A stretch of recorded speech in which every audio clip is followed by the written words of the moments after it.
முக்கிய அறிவிப்பு இப்போது நீங்கள் கேட்கவிருக்கின்றது ஒரு விசித்திரமான கதையின் தொடக்கம். மனிதர்களால் காணப்படாத ஒரு கோளில் அங்கு பிறந்தது ஒரு குழந்தை. அந்த குழந்தையின் கண்கள் விண்மீன்களைக் கண்ணாடி போல் பிரதிபலித்தன. அவளது சிரிப்பு நமக்கு தெரிந்த எந்த சத்தத்தையும் விட இனிமை மிக்கது. அவள் பேசும் ஒவ்வொரு வார்த்தையும் ஒரு புதிய மொழியாகவே தோன்றியது. ஆனால் அந்த வார்த்தைகள் நம்மை ரொம்ப ஆழமாக தொடுவதை போல இருந்தது. அவள் வந்தது ஒரு புதிர் போல்.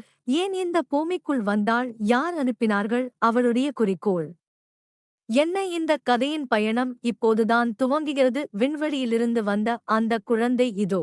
இது ஒரு சாதாரண நாள் அல்ல. விண்வெளியின் இருட்டில் ஒரு ஒளி பிரகாசித்தது.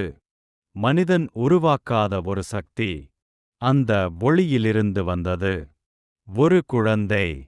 அது எங்கிருந்து வந்தது என்றே யாருக்கும் தெரியவில்லை. ஆனால் அதன் கண்களில் விண்மீன்களின் மொழி இருந்தது.